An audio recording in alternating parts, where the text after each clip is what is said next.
So, for today's menu guys ay pininyahang manok sa gata. So, tara guys, samahan nyo akong lutuhin yung pasok sa panlasa ng afang. First, hugasan ko muna ng asin at suka para matanggal yung lansa. So, rub natin para matanggal yung mga lansa. So, hugasan muna natin ng maayos.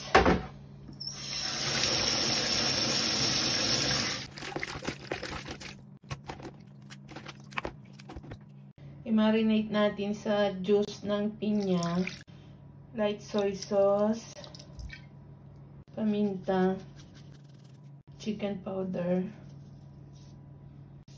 asin, konting asin, tapos asukal. So, massage lang natin guys para manuot yung lasa. Set aside for at least 1 hour before cooking.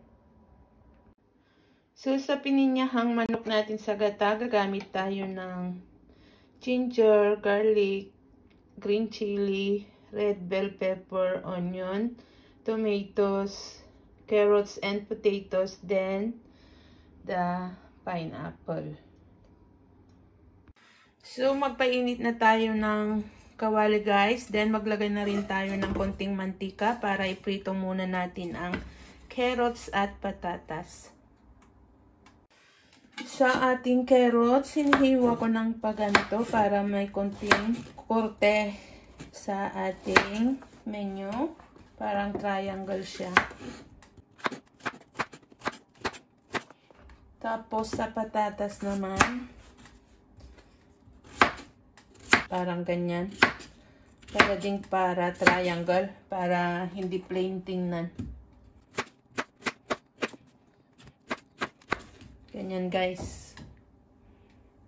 Para sa garlic guys, i-mince natin. Tapos sa ginger, mince rin. Pero hiwain muna natin.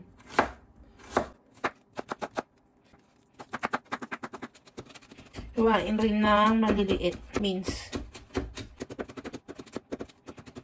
Para sa ating sibuyas, i-chop lang natin yung kalahati.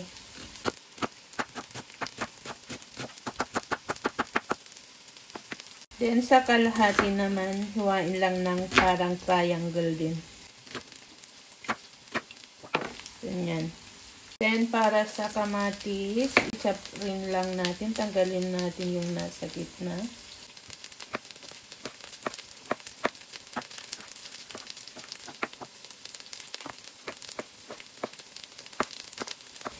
So, ready na lahat guys. Igisa na lang. Since mainit na ang manteka natin, umpisahan na natin iprito ang ating patatas at carrots.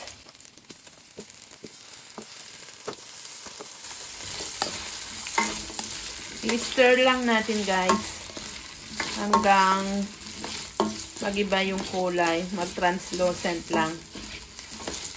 Same pan, igisa natin ang sibuyas, bawang at luya.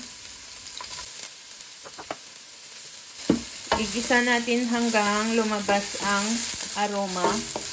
Pag lumabas ng mabagong aroma, idagdag na natin ang kamatis guys. Igisa hanggang maglutay-lutay yung kamatis. Magdagdag na rin tayo ng paminta guys para maluto, para mas lalong mabango at mas masarap manuot yung lasa. Pag ganyan ng kamatis, idagdag na natin ang ating minarinate na manok.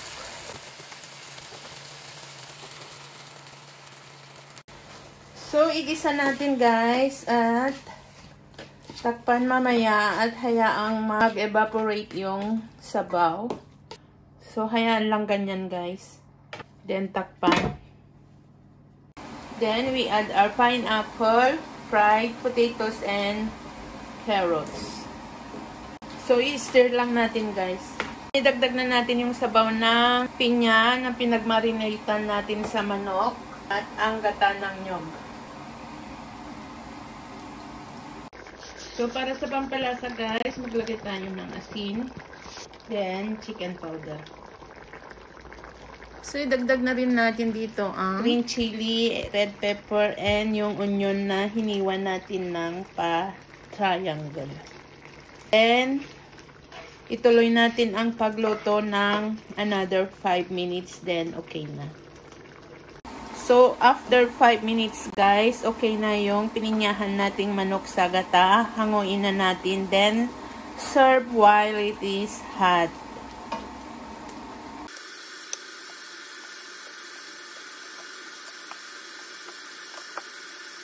Ito na guys, ang pininyahan nating manok sa gata. Thank you guys for always watching. Follow for more.